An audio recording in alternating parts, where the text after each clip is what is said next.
Hello, and thank you all so much for watching and sticking around after the film. My name is Cyrus Cohen, and I'm a programmer and programming coordinator here at NewFest. It is my privilege and honor to be able to discuss this magnificent film with its director. And with no further ado, let's please welcome Fábio Leal. Hi. Well, thank you so much for taking the time to talk about the experience of making this film with us. We're beyond thrilled to be able to share this dynamic and bold work with our audiences here at NewFest. First, I'm curious to hear how the idea for this film was born and how or if it changed over the course of the pandemic.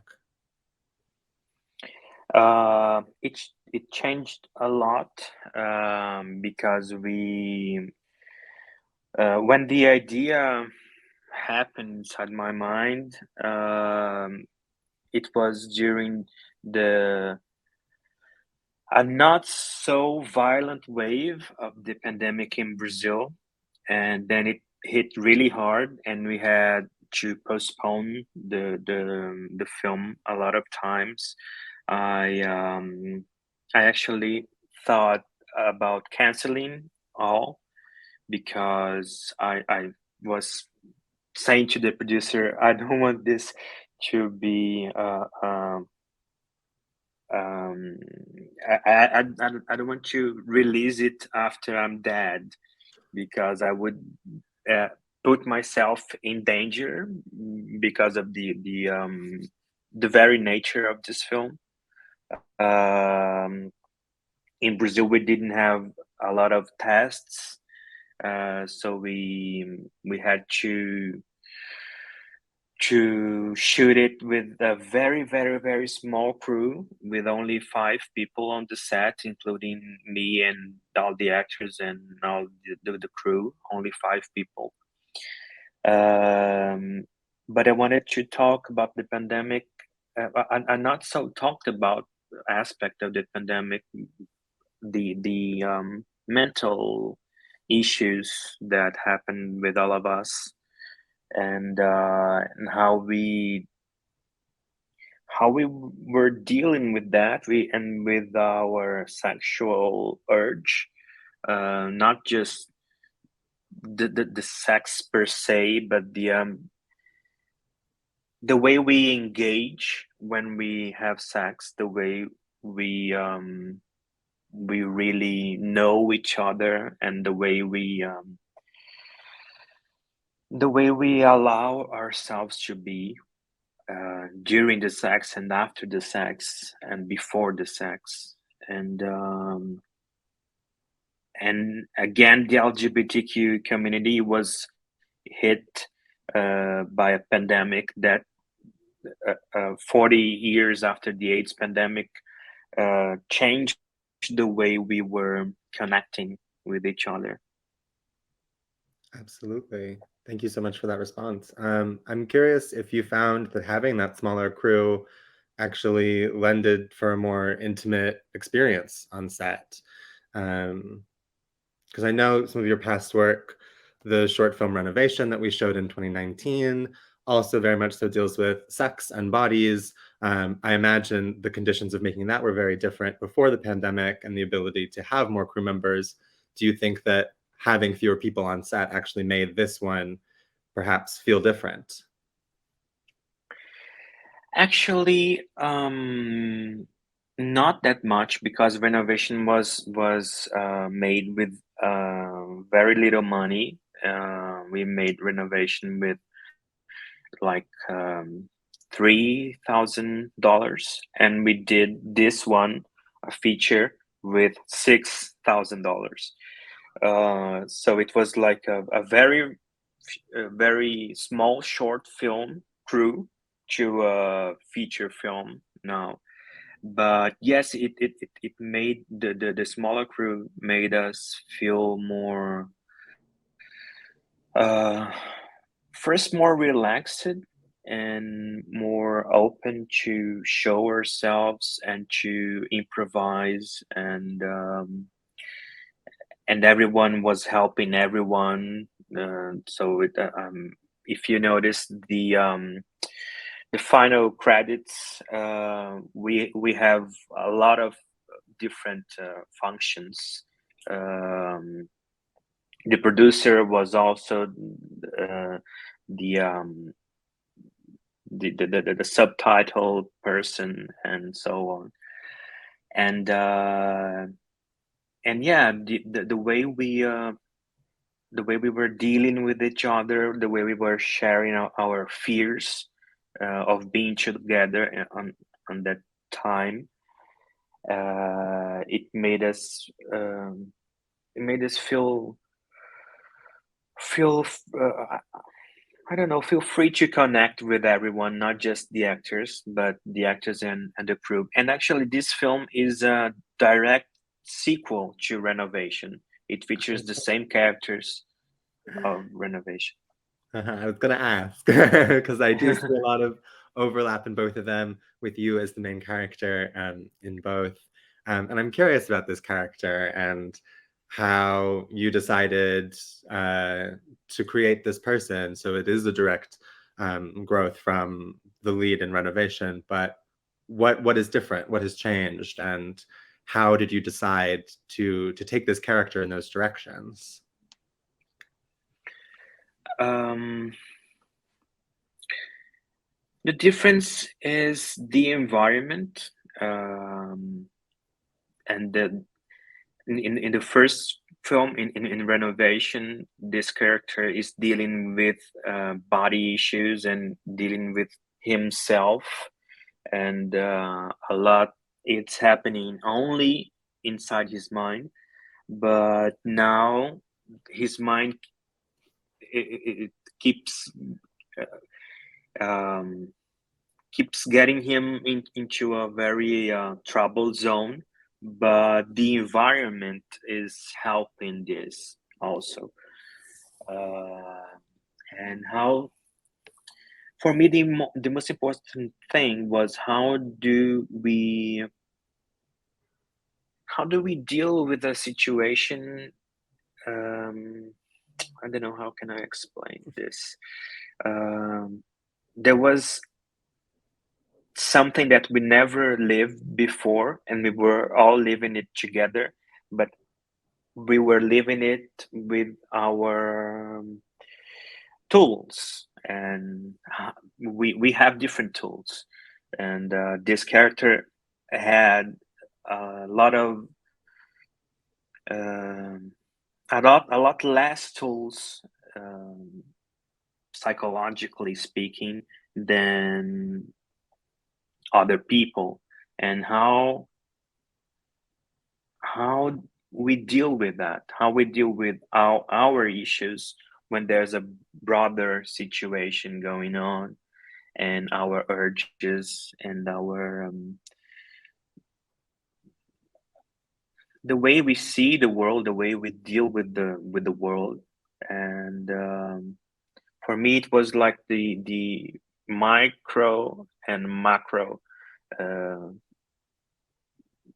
aspects fighting. Very interesting. Thank you so much. I'm very impressed by anybody who can direct and act in the same project. And you've done it with both of these films. And I'm curious about what that experience is like for you, both inhabiting a character and also trying to be aware of all the other elements that go into making a film. And if you find that to be a challenge or something that you find rather comfortable. Because I made Renovation first, it was a little bit easier, because now I understand when I shut down the director and press on the actor, and the other way around. But the um the most difficult thing is time, because since we didn't have much money, we had very little time to shoot everything. And the what you should make as an actor slash director should be, I don't know, I should shoot my scene and go to the monitor and watch it and see if it's okay and do it again. But we didn't have that time, so I had uh, to have an assistant director looking especially at my performance and being very honest to me. This is working, this is not working, do it again, or it's okay to move on. And because when I was doing the scenes with the other actors, I could tell, okay, this I want him to do different in the next take. um, but I don't know, it's when it's over, I have to sleep for 3 days straight Yes. because it's very tiresome, very tiresome. But in this case, I had a laughing crisis in the last day of shooting. The last 2 hours of shooting I had to not use because I was only laughing because I was so tired. And thank God I was laughing, not crying. Yeah. Well, you would never know. It's a magnificent film that does not show any of these struggles or moments of laughter. I'm wondering a bit about your cinematic inspirations, if there's other movies or directors whose work you looked at before preparing to film this, or if not, just the inspiration of the film, if it comes more directly from people as opposed to other pre-existing art. I'd be very curious to hear about that. um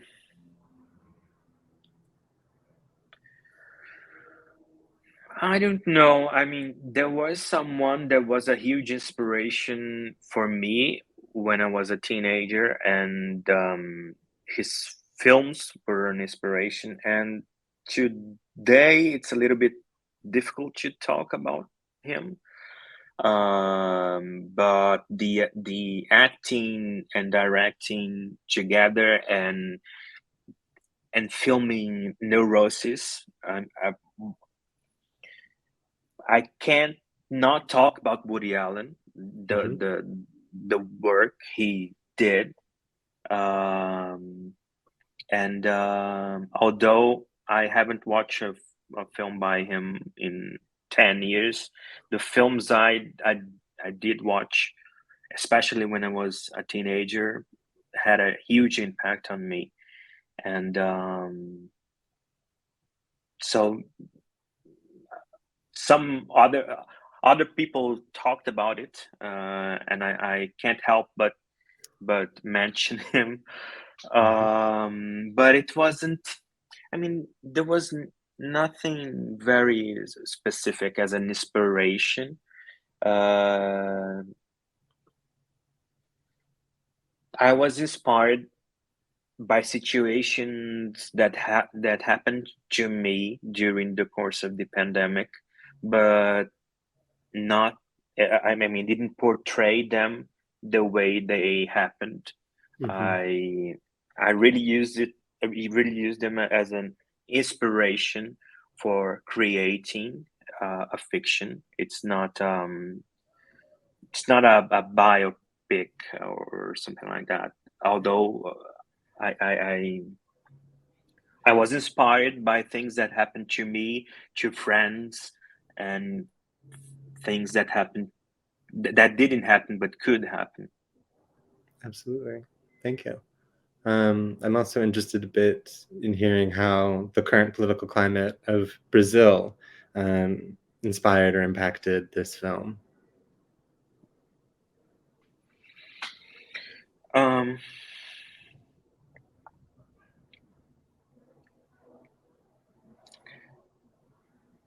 I think one of the things that I was worried about when I was starting to show this film abroad is, will they understand? I mean, the American audience, I think, understands because Trump's response to the pandemic was maybe as bad as Bolsonaro's response to the pandemic. But Europe, uh, uh, um, countries in Europe, I think that may not have realized how bad it was here and in the United States, because we didn't have a leadership. This was the worst thing. I guess we didn't know what to do. So everyone invented the lockdown they wanted to do, or the lockdown they thought it was the appropriate lockdown to do. Um, and the feeling of being left alone, uh, and in some days thinking being left to die, if you're lucky or not to survive. I mean, relying only on luck and not on leadership. And and here we have a very homophobic president. So I think it should impacted the way I wanted to show bodies and show sex and show gay sex and men's bodies. And um, yeah, I think it the political nightmare we are living, and hopefully Bolsonaro will be beaten by Sunday. We have elections on Sunday. It really impacted the way the film is. It would be a completely different film if I was filming today, or if I filmed in the first month of the pandemic. Absolutely. And I think that you tremendously succeed in representing sex, bodies, gay sex in a very political and human way that is much needed in both your country and mine. um, and this might be our last question. Let me see how we're doing on time. Yeah, we might need to wrap up soon. I'm curious to hear what you're working on now or next, and if you have any projects that you want to shout out or plug, or things you can't talk about yet but want to hint at. I can't talk much about it, but my next project is titled Valley of the Homosexuals. Incredible. Uh, I imagine it's from some Valley of the Dolls inspiration. yeah, Beautiful. yeah. Very exciting. But it's actually a sci-fi / war movie, a Very camp exciting. war movie. Incredible. Thank you so much for being here. And I personally can't wait to see your next movie. I'm sure our audiences can't wait to see your next movie. And yes, I hope that you do well and that things are restful after the exhausting preparations of making this movie. Now that it's in the world, you can hopefully chill out and just enjoy people responding well to it. Thank you, Cyrus. Thank you. Thank you. And thank you all so much for joining us during our 34th annual New York LGBTQ plus Film Festival. You can go to our online platform to see more information on all of the 130 plus films in our lineup, and to find out more about our year-round programming. Thank you so much.